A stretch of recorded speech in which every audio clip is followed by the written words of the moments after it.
True believers and newcomers alike, I bid you welcome to another edition of Sports Tour on Enterprise Television. This is the program where we give you the lowdown of the major happenings in sports. I'm Josh Ikeokoli, and here are the headlines. Nigeria's women's under-17 team, the Flamingos, kickstart World Cup preparations with a draw against Mexico. Enyimba of Aba to face defending champion Zamalek in CAF Confederations Cup group stage.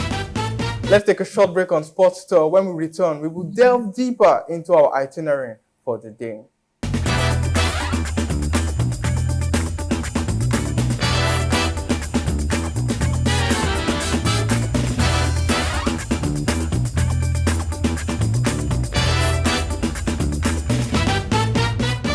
Welcome back to Sports Tour. I have here with me virtually, he's a sports presenter, he's a producer, and he's a content creator, Pius Ahamba. Pius, welcome to the program. Thank you so much, Josh, and good to be live with you. Okay. So our first story of the day is about Nigeria's under-17 women's national football team, the Flamingos, who recorded a 1-1 draw against their counterpart from Mexico in a friendly match played in the Dominican Republic early on Tuesday. The team, led by coach Bankole Oluworokere, utilized the friendly match as practice for the FIFA Under-17 Women's World Cup in the Dominican Republic this year.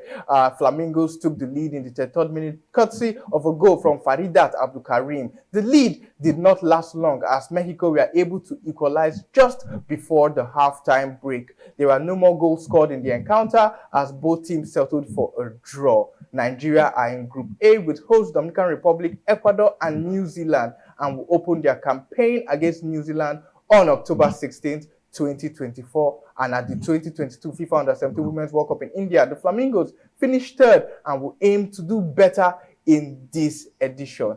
Pius, I'm going over to you now.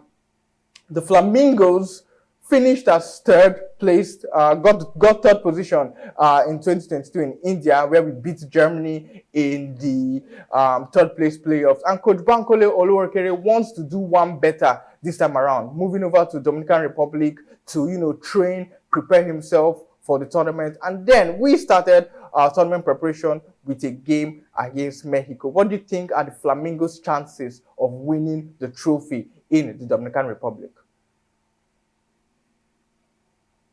Well, I think they have a good chance. Looking at how they've started, I think the 1-1 draw against Mexico was actually a good one. Of course, we considered first and had to rally around.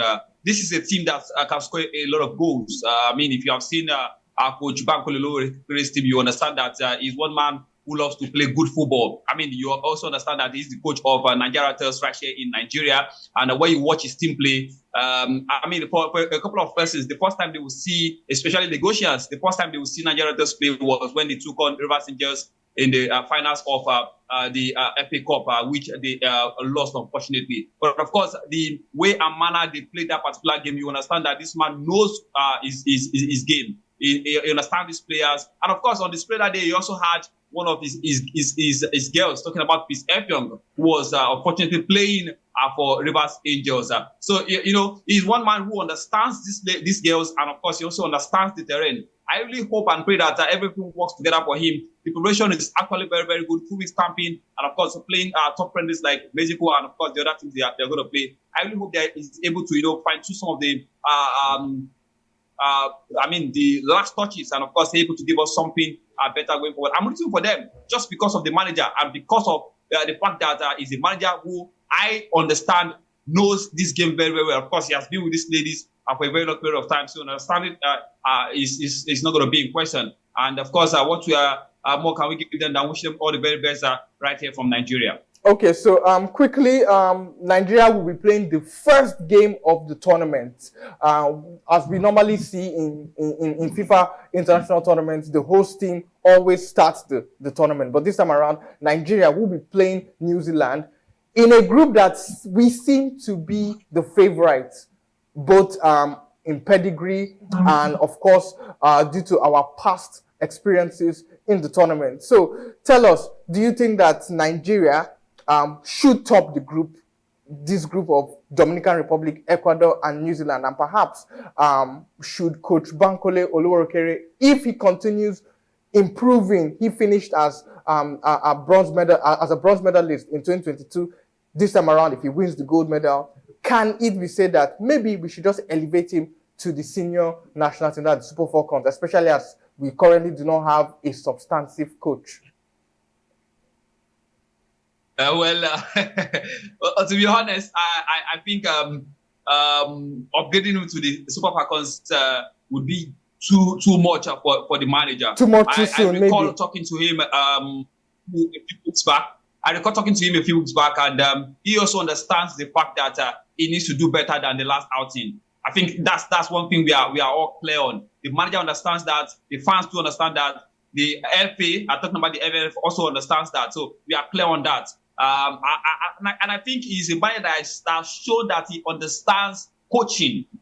There's a difference between knowing the game and understanding how to interpret. So you will see that this man knows what he's doing and is able to interpret what he has to these ladies. The way they play, it is just exactly whatever the manager has in his head. I really think for Coach Bankole Oluworokere, I know that there is a particular level. He's just like our own Nduka Ogbade. Nduka Ogbade is one man who knows how to bring out the best of young talent. He knows how to identify talent, coach under 17, bring out the best in them. So I think this kind of coaches leave them at where they are comfortable. And most comfortable, and that's just harnessing talent. And if you take them higher than where they are, it might probably cause a bit of a controversy in their career. Let's not also forget that we have Justice Madugu, who is also the interim coach of the Falcons around the world drum. He did so well. Yeah. And of course, yeah. So I don't think it would be wise to take Bankole Oluworokere from under 17 and just take him straight to the Super Falcons. I think it would be unwise. I think where he is right now is his comfort zone, and he's doing so well there, excelling there. Not everyone would coach the Super Falcons. Not everyone would coach the Super Eagles. There are some coaches who are very good at developing talent, identifying talent, and harnessing talent. I think he's good at that. He should remain where he's comfortable at.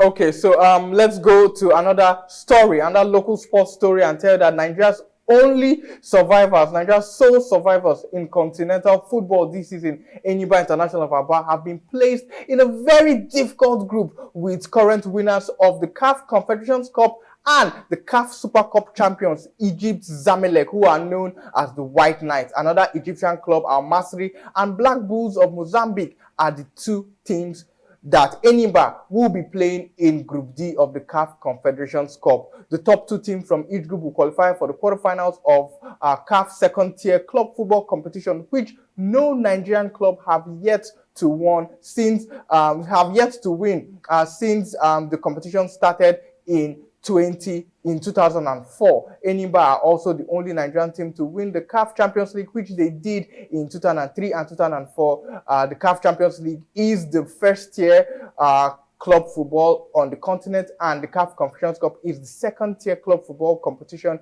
on the continent, replacing the CAF Winners' Cup that Nigerian teams really did well there with the likes of Shooting Stars, Enugu Rangers, Leventis United of old, really doing well in the CAF Cup Winners' Cup. But then the CAF Confederations Cup has not been a bed of roses for Nigerian club sides. Pius, going over to you, Enyimba being paired in the same group with Zamalek, two defending champions, and this is their second time. They won it last year as well, won the CAF Super Cup a couple of weeks ago against their rival, their eternal rivals, Al Ahly. That game was played in Doha.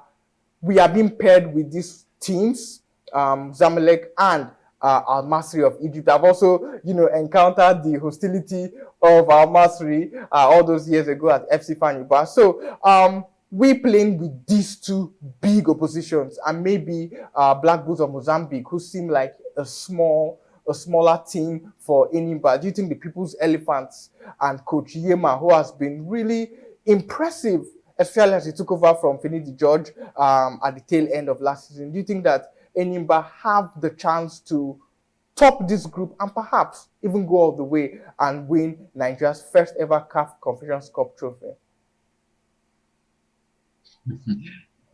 I mean, you you already know the answer to this particular question, Josh. And I'm sure you probably would have asked me this question just because you want us to discuss this. But I must be sincere with you.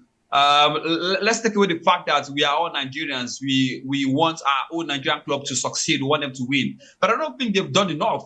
I don't think they've done enough to qualify out of this particular group. Like Ryan mentioned, the two teams you just mentioned, apart from the Zamalek. The Black Lions. Okay, Black Bulls, yeah, Black Bulls of Mozambique, yeah. Yeah, I don't think we can hold our own against Zamalek. To be honest with you, I honestly doubt if we can qualify out of this group. It would be a miracle to qualify out of this group. It is not me saying it is impossible, but I'm looking at what is on ground. I'm looking at Enyimba. I'm looking at the other teams you just mentioned. I think, in my opinion, Enyimba have not really prepared for the continent. In fact, no Nigerian team prepared for the continent. No Nigerian team from last season prepared for the continent. Remo Stars crashed out. Enugu Rangers didn't prepare for the continent. Academy Warriors, who won the FA Cup, didn't prepare for the continent. Neither did Enyimba prepare for the continent. No Nigerian team. And this has been our case right from the start. I don't think we are serious in this part of the world. We don't see football as business. We don't see football as serious. I don't think we are very, very serious, because if we are serious, I think in preparations for the continent, Enyimba clubs like Enyimba, Remo, Academy, and Rangers would have attracted some of the big guys, big players from other across countries, the continent as well. big players from other clubs. But don't you think it's, Come again with that? But don't you think it's as a reason of the economic situations in Nigeria? You know how weak the naira has become. In comparison with even the CFA francs in francophone countries in West Africa. Even the Zimbabwean dollar seems to wag its tail and to rear its head and to prove tough when competing with the naira, or when you value it alongside the naira. So don't you think that the economic situation of Nigeria has also affected our purchasing power in getting players from Libya, from Ghana, from Zimbabwe, from South Africa to even come and play in the MPFL? Well, while you have a valid point, while you have a very good point in that, but I will also let you know that the league is not attractive enough. Apart from the economic situation we are facing